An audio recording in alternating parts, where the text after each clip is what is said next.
સીતારામની જય શ્રી કૃષ્ણ બધાને સ્વાગત છે તમારું મારા રંગીલા ભાલની રસોઈમાં। આજે આપણે બનાવીશું બટેટા ભૂંગળા।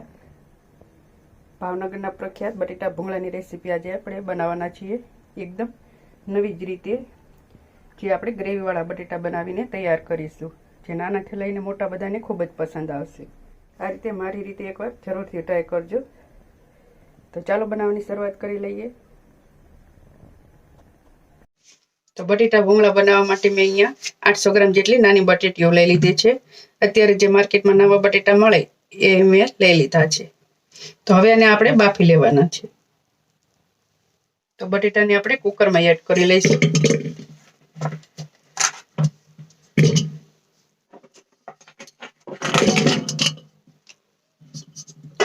अहींया हूँ 4 व्यक्तिओ माटे बनावुं छुं। तमारे जेटली क्वोंटिटी में बनाववा होय ए प्रमाणे लई लेवानुं। तो हवे एमां आपणे 2 ग्लास जेटલું पाणी एड करीशुं। 1 चमची जेटલું आपणे मीठું एड करीशुं बाफामां।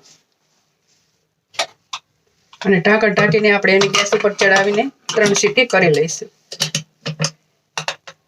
તો આપણે 3 સીટી થવા દઈશું। તો આપણા બટેટા ચડે ત્યાં સુધીમાં આપણે એક બટેટા માટે ચટણી તૈયાર કરી લઈએ। તો એની માટે મેં અહીંયા 2 લીલા મરચાં લઈ લીધા છે, જે મોળા મરચાં લીધા છે, બહુ તીખા નથી। અહીંયા તમારે જેટલું તીખું પસંદ હોય એ પ્રમાણે તીખા કે મોળા લઈ શકો છો। 3 ચમચી જેટલું લીલું લસણ લઈ લીધું છે। અહીંયા લીલા લસણનો સ્વાદ ખૂબ જ સરસ આવશે। અહીંયા તમે ન ખાતા હોય તો સ્કીપ પણ કરી શકો છો। અને 25 થી 30 ટુકા લસણની કળીઓ મેં લઈ લીધી છે, અને એક ટુકડો મેં આદુનો લઈ લીધો છે, એ એડ કરી લઈશું। અને થોડીક આપણે કોથમીર એડ કરીશું, અને થોડીક આપણે ઉપરથી એડ કરીશું। અને હવે એમાં આપણે 2 ચમચી જેટલું પાણી એડ કરીને એની પેસ્ટ બનાવીને તૈયાર કરી લઈશું। तो अपनी पेस्ट बनीने तैयार है। तो आने आपणे थोड़ी वार माटे साइड में राखी दईशुं अने बटेटाने जोई लईए। तो 3 થી 4 सीटी थई गई है, आपणे चेक करी लईए।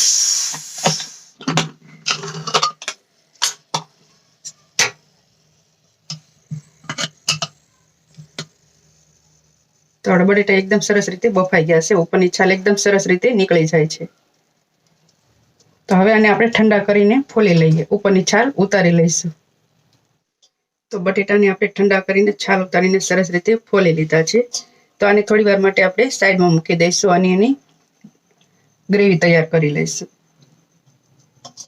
तो ग्रेवी बनाववा माटे मैं गैस पर कढ़ाई मूकी दीधी छे। एमां आपणे 2 चमची जेटલું तेल एड करीशुं। तेल आपणुं थोडું गरम थाय એટલે એમાં આપણે જે ચટણી બનાવી રાખી હતી ગ્રીન એ એડ કરી લઈશું।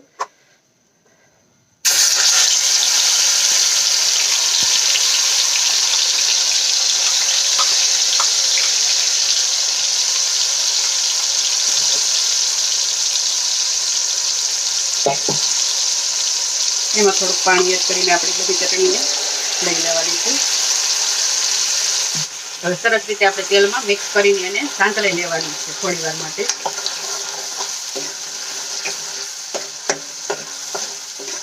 તો અહીંયા 1 થી 2 મિનિટ માટે આપણે એને સાંતળી લઈશું, જેથી કરીને લસણ, આદુ અને મરચાંની કચાશ દૂર થઈ જાય।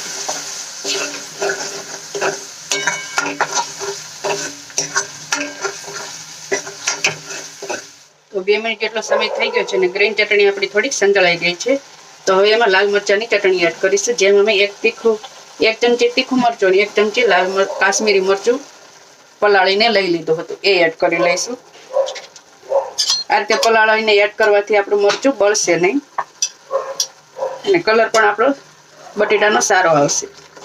તો હવે સરસ રીતે મિક્સ કરીને આપણે એને તેલ છૂટું પડે ત્યાં સુધી ફરીથી સાંતળી લેવાની છે। અને એમાં આપણે ચપટી હળદર એડ કરીશું।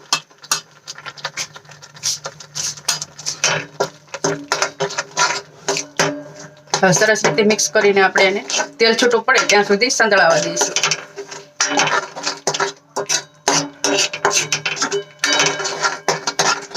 તો ગ્રેવીમાંથી સરસ રીતે તેલ છૂટું પડી ગયું છે। તો હવે એમાં આપણે સ્વાદ મુજબ મીઠું એડ કરીશું। મીઠું આપણે બાફવામાં પણ એડ કર્યું હતું, એટલે અત્યારે આપણે ધ્યાન દઈને એડ કરીશું। અડધા લીંબુનો રસ એડ કરીશું।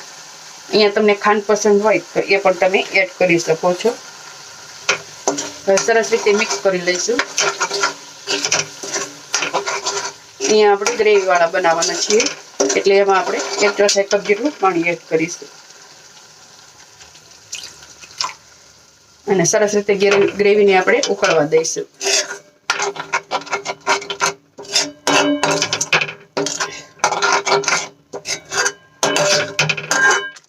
ગ્રેવી ઉકળતાની સાથે જ સરસ મજાની સુગંધ આવવા લાગી છે.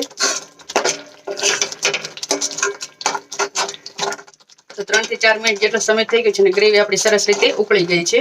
તો હવે આપણે ગેસને બંધ કરી લઈશું અને ગ્રેવીને નીચે ઉતારી લઈશું.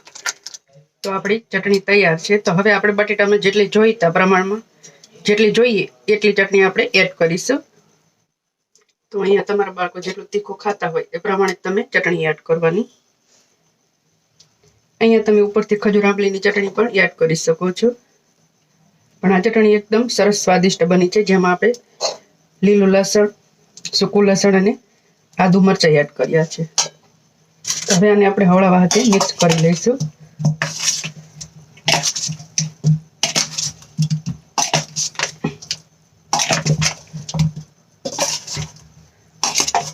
જરૂર પ્રમાણે તમે ચટણી એડ કરતા જશો.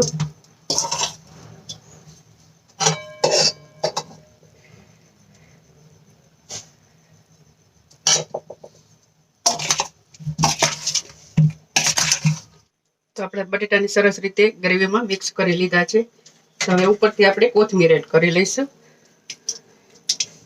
અને એક ડીશમાં આપણે સર્વ કરી લઈશું.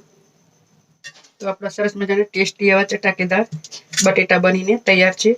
આ રીતે એકવાર મારી રીતે ગ્રેવીવાળા જરૂરથી ટ્રાય કરજો, બધાને ખૂબ જ પસંદ આવશે. અને ઉપરથી આપણે થોડું ગાર્નિશ કરીશું લીલા લસણથી અને ઉપરથી ફરીથી આપણે થોડી કોથમીર એડ કરીશું. તો આપણે સરસ મજાના ટેસ્ટી એવા બટેટા ભૂંગળા બનીને તૈયાર છે. જોતા જ મોઢામાં પાણી આવી જાય એવા આપણા બટેટા ભૂંગળા બનીને તૈયાર છે. તો આ રીતે એકવાર મારી રીતે જરૂરથી ટ્રાય કરજો, બધાને ખૂબ જ પસંદ આવશે. અને વિડીયો પસંદ આવ્યો હોય તો તમારા ફ્રેન્ડ્સ અને ફેમિલીમાં શેર કરવાનું ભૂલતા નહીં. ચેનલ પર નવા હોય તો ચેનલને સબસ્ક્રાઈબ કરી દેજો અને કમેન્ટ કરીને જરૂરથી જણાવજો કે તમને આજની રેસીપી કેવી લાગી.